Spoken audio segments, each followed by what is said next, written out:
Once again responding to the CES letter, we are still in section 1 titled The Book of Mormon. This will be issue number 9. Now before I actually get into the issue, I did forget to mention a few disclaimers. This is my own personal opinion and answer to the issues raised in the CES letter. I do not speak for the church, nor do I speak for its leaders.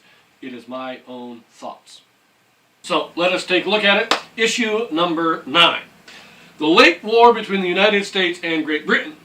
This book was an 1819 textbook written for New York State school children. The book depicted the events of the War of 1812, and it was specifically written in a Jacobean English style to imitate the King James Bible.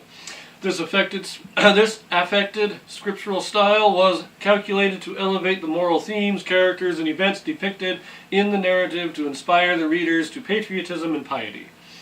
Readers already accustomed to revere scriptural-sounding texts in the ancient Bible would be predisposed to revere this history book, which employs the same linguistic style.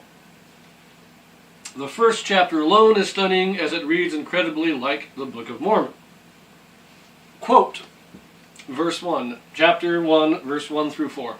Now it came to pass in the 1812th year of the Christian era, and in the 36th year after the people of the provinces of Columbia had declared themselves a free and independent nation, that in the 6th month of the same year, on the first day of the month, the chief governor, whom the people had chosen to rule over the land of Columbia, even James, whose surname was Madison, delivered a written paper to the great Sanhedrin of the people who were assembled together. And the name of the city where the people were gathered together was called after the name of the chief captain of the land of Columbia, whose fame extended to the uttermost parts of the earth, albeit he had slept with his fathers. End quote. In addition to the above King James Version language style present throughout the book, what are the following Book of Mormon verbatim phrases, themes, and storylines doing in a children's school textbook that was used in Joseph Smith's own time and backyard, all of this a mere decade before the publication of the Book of Mormon? First, devices of curious workmanship in relation to boats and weapons, a stripling soldier with his weapon of war in his hand. A certain chief captain was given in trust a band of more than 2,000 chosen men to go forth to battle, and who all gave their services freely for the good of their country. Fortifications, the people began to fortify themselves and entrench the high places round about the city, objects made partly of brass and partly of iron, and were cunningly contrived with curious works, like unto a clock, and as it were a large ball. Their polished steel of fine workmanship. Nevertheless, it was so that the Freemen came to the defense of the city, built strongholds and forts, and raised up fortifications in abundance. 3 Indian prophets, rod of iron, war between the wicked and righteous, maintaining the standard of liberty with righteousness, righteous Indians versus savage Indians, false Indian prophets, conversion of Indians, bands of robbers, pirates, marauding the righteous protagonists, engraving records. And it came to pass that great multitude flocked to the banners of the great Sanhedrin, compared to Alma 62:5. And it came to pass that thousands did flock unto his standard, and did take up their swords in defense of their freedom. Worthiness of Christopher Columbus, ships crossing the ocean, a battle at a fort where righteous white protagonists are attacked by an army made up of dark-skinned natives driven by a white military leader. White protagonists are prepared for battle and slaughter their opponents to such an extent that they fill the trenches surrounding the fort with dead bodies. The surviving elements flee into the wilderness and forest. Cataclysmic earthquake followed by great darkness. Elephants, mammoths in America. Literary Hebraisms and Chiasmus, boats and barges built from trees after the fashion of the ark. A bunch of it came to pass, and many, many more parallels, which they have a link for. The parallels and similarities to the Book of Mormon are astounding. This webpage, which they give a link to, outlines very clearly and simply just how phenomenally unlikely it is that so many common rare phrases and themes could be found between these books without the late war having had some influence on the Book of Mormon. Former BYU Library Bibliographic Department Chairman and antique book specialist Rick Grunder states in his analysis of the late war the presence of Hebraisms and other striking parallels in a popular children's textbook referring to the late war, on the other hand, so close to Joseph Smith in his youth, must sober our perspective. And that is the end. Okay, so that was issue number 9.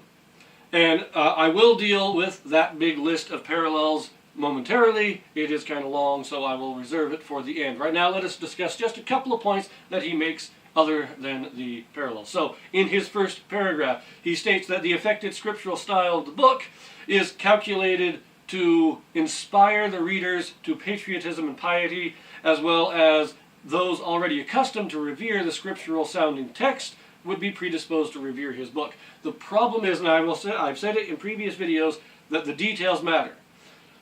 Because here he gets it backwards. He tries to claim the intent of the author, but in the author's own words, he gets it wrong. And so let us look at this. In the author's own words.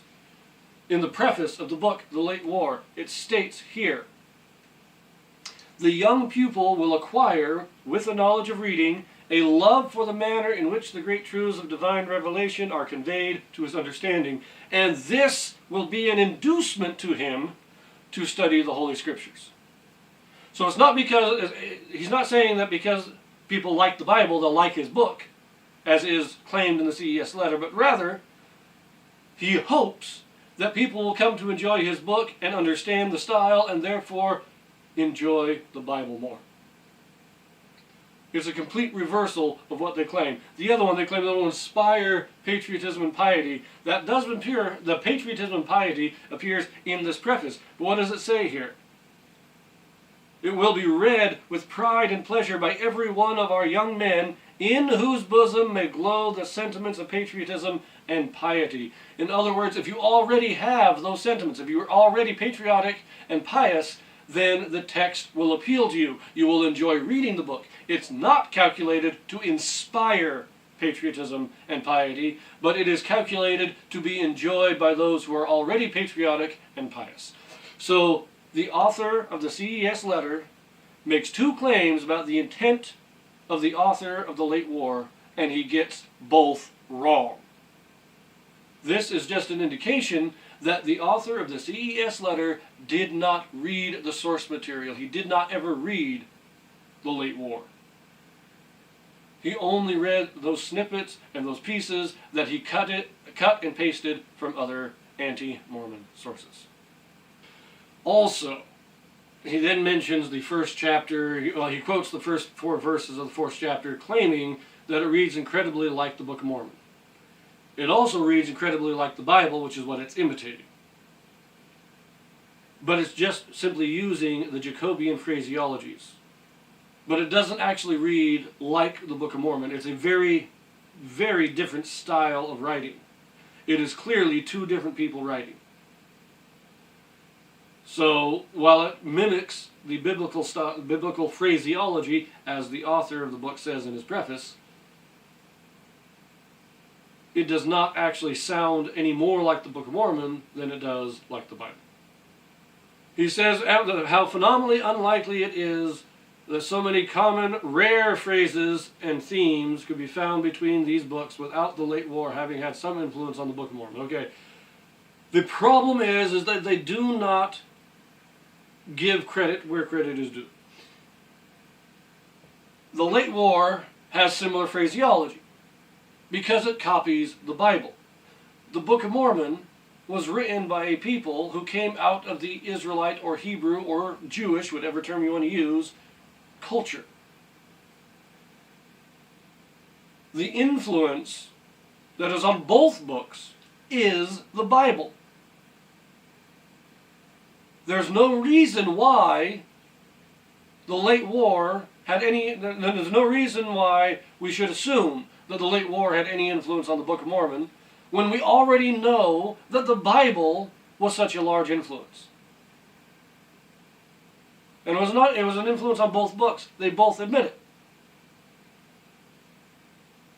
So the real likelihood is that both were simply influenced by the Bible, not that the Book of Mormon was influenced by the late war. And finally, they mention this quote from the BYU Library Bibliographic Department chairman. But who cares? Why should I listen to this guy?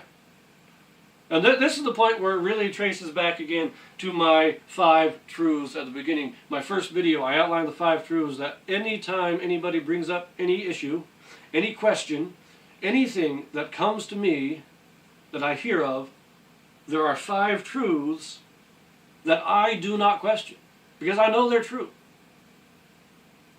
I know they're true as surely as I know the sun shines.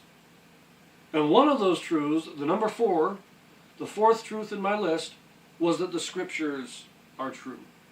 They are the true Word of God. They teach true doctrine, and they teach true history.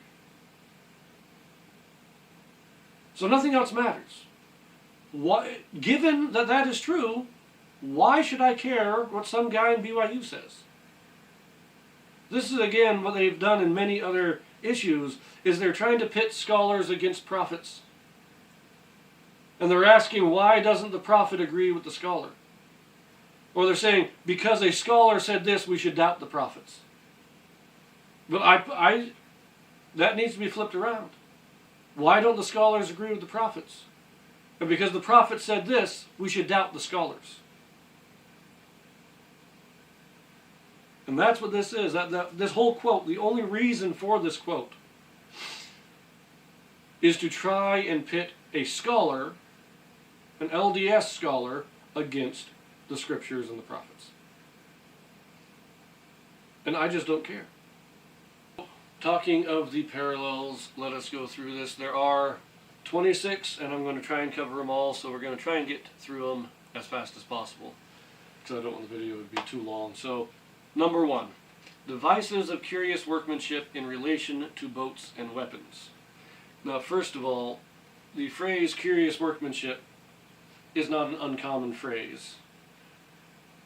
It appears in, well, the curious workmanship does not appear in the Bible specifically, but the Bible does talk about the curious girdle of the high priest. And in Exodus, it talks about working in curious works in gold and silver and brass, which it also mentions in Helaman in the Book of Mormon.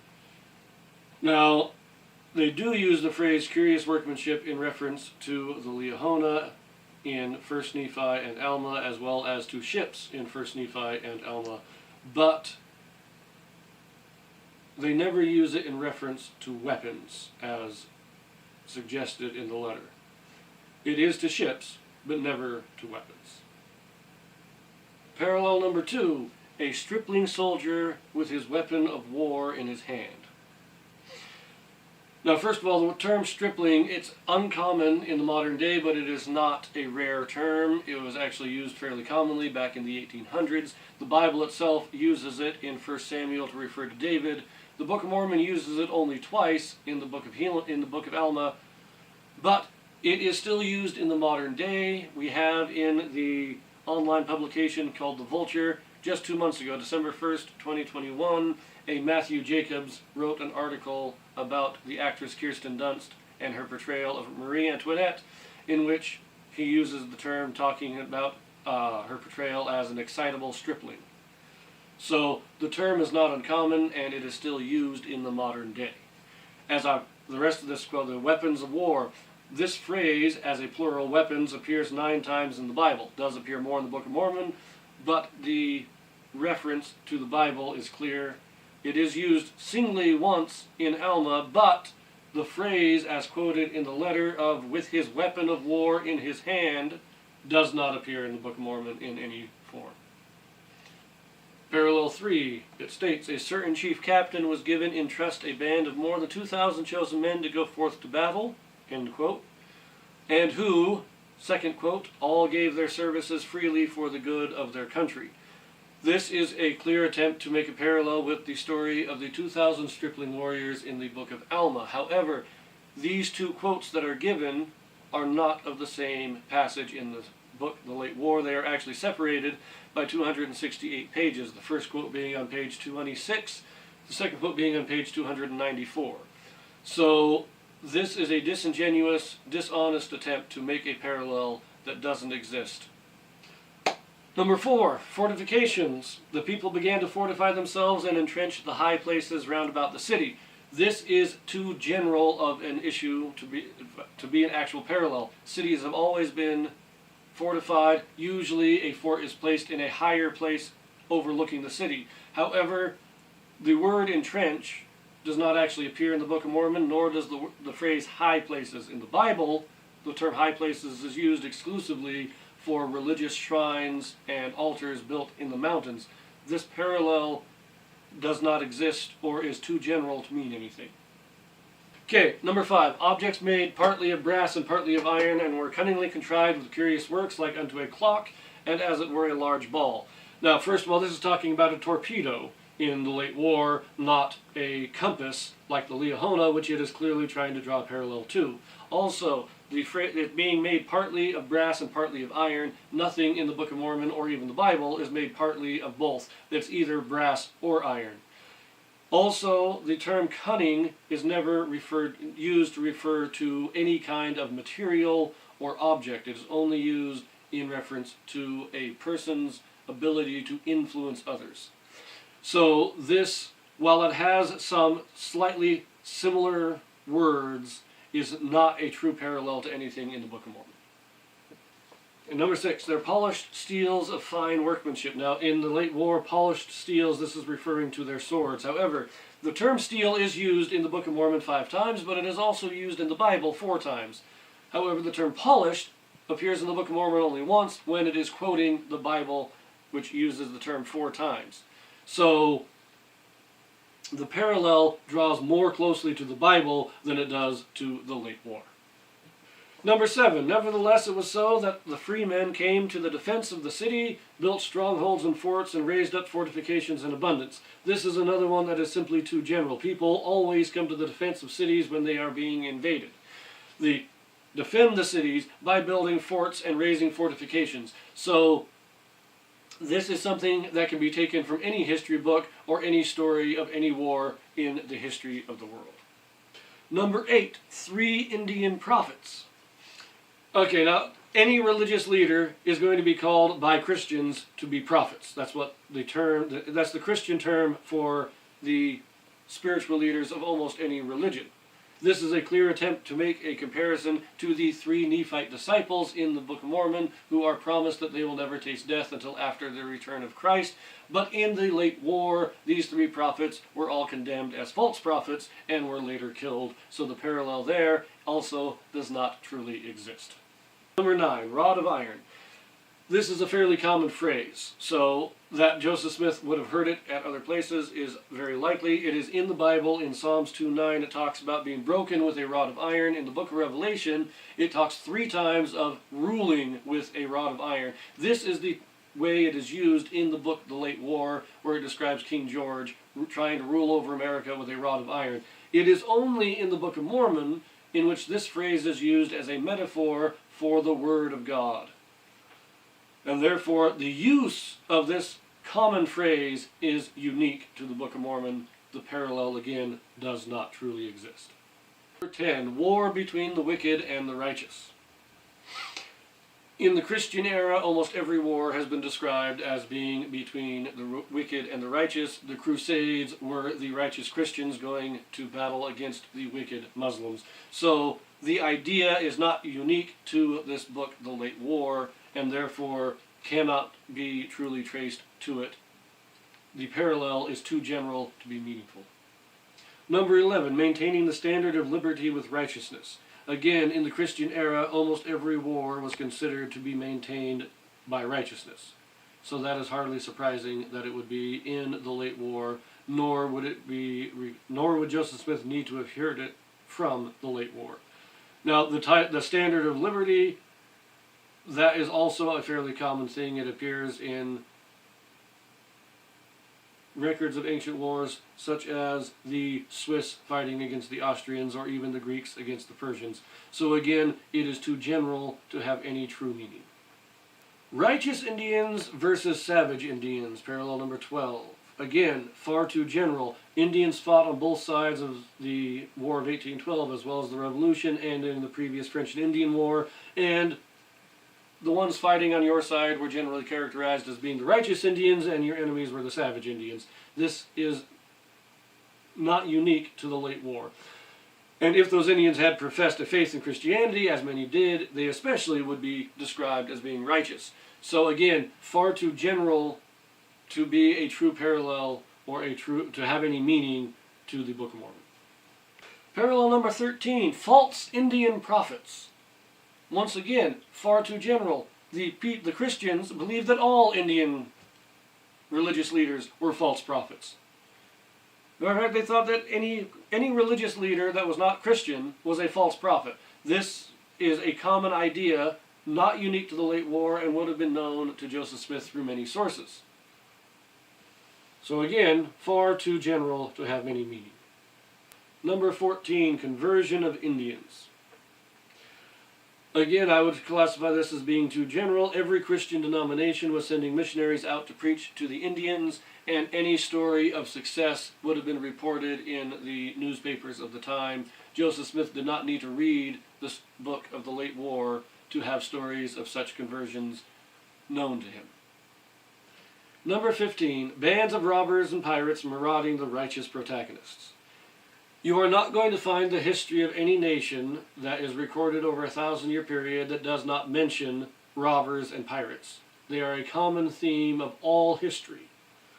And the fact that the people that they are preying on characterize themselves as being a righteous, or at least the good guys, is hardly surprising. Parallel number 16, engraving records. This is one that I found especially humorous because in the actual text of the late war, that it makes no mention of engraving records. What this reference is from a clerk's note at the beginning declaring the work to be in compliance with the current copyright laws. So let me read that just briefly here. Supplementary to an act entitled An Act for the Encouragement of Learning by securing the copies of maps, charts, and books to the authors and proprietors of such copies during the time therein mentioned, and extending the benefits thereof to the arts of designing, engraving, and etching historical and other prints. This is the only reference to engraving that appears in the book, and as I say, it is simply a clerk's note at the beginning declaring the book to be in compliance with these current copyright laws. There's no parallel to the text of the Book of Mormon. Number 17, we get two quotes here. And it came to pass that a great multitude flocked to the banners of the great Sanhedrin, quoted from the late war, compared to Alma 62:5, which states, And it came to pass that thousands did flock unto his standard, and did take up their swords in defense of their freedom. A military standard is simply a rallying point that has been used throughout history from the time of ancient Egypt. A standard can be a flag, it can be a banner, it can be a totem stuck on a pole. It is simply a point for the people to gather together for the purpose of military action. The fact that both of these mention it is hardly surprising given the fact that both books deal extensively with war. Parallel number 18. Worthiness of Christopher Columbus. In the early 1800s, most people revered Christopher Columbus as the discoverer of America. They even named the city, the capital city of the United States, after him, being Washington, the District of Columbia. The idea that Joseph Smith would have been unfamiliar with the greatness of Christopher Columbus before he read the late war is just silly, and the idea that the late war was the only source for this idea before the Book of Mormon makes no sense. Number 19, ships crossing the ocean. Any nation that has a coastline on the ocean is going to mention ships on the ocean in their history. This is probably the most broad and most general supposed parallel mentioned in this CES letter, and is just ridiculous. Okay, number 20 is a little bit more complicated and will take a little extra time to discuss, so I will be skipping it for now and completing the rest of the list, and we'll come back to number 20 in just a moment. Parallel 21, cataclysmic earthquake followed by great darkness. Okay, let us take a look at what it says in the late war so that we can get a good appreciation of this. It says here, But as the young man returned to where the army stayed, behold, the black dust in the hold caught fire, and it rent the air with the noise of 1,000 thunders. And the whole army fell down upon their faces to the earth, and the stones and the fragments of rocks were lifted high, and the falling thereof was terrible, even unto death. Yea, it was dreadful as the mighty earthquake which overturneth cities. And the whole face of the earth round about and the army of Zebulun were overshadowed with black smoke, so that for a time one man saw not another. But when the heavy clouds of smoke passed away towards the west, behold, the earth was covered with the killed and the wounded. Okay, so what is going on in this passage? Basically, somebody accidentally ignited gunpowder, blew up a ship, and the explosion was so hot, was so powerful that it shook the earth, and is thus compared to an earthquake. Is not a literal earthquake, as is suggested by the claim of parallel in the CES letter.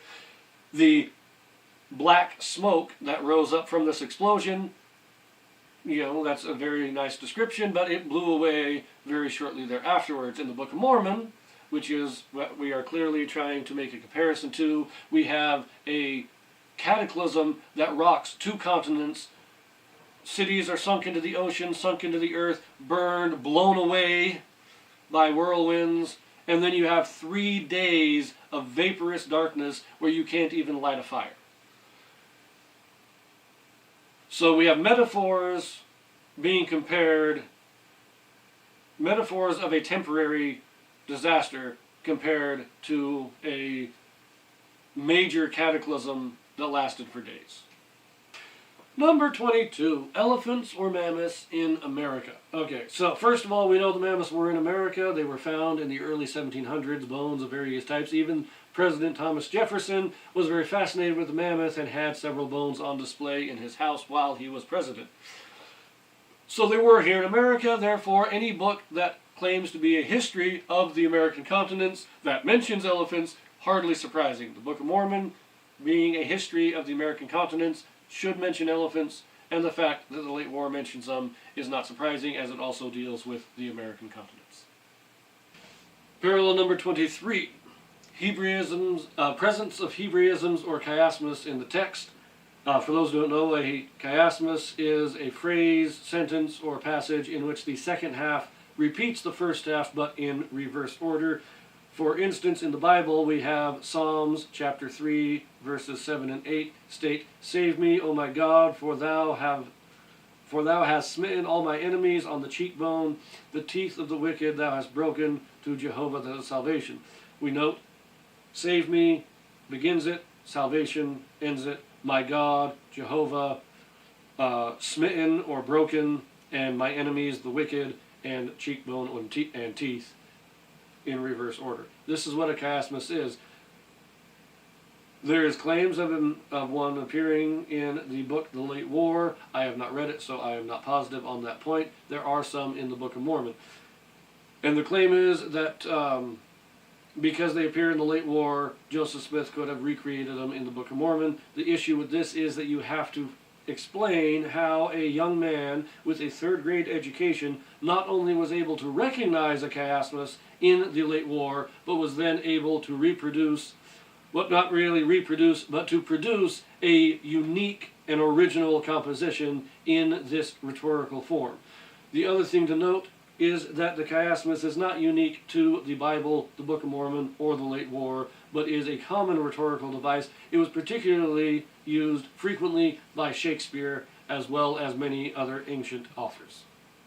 Parallel 24, boats and barges built from trees after the fashion of the ark. Okay, first of all, both of these books are coming from an influence of the Bible.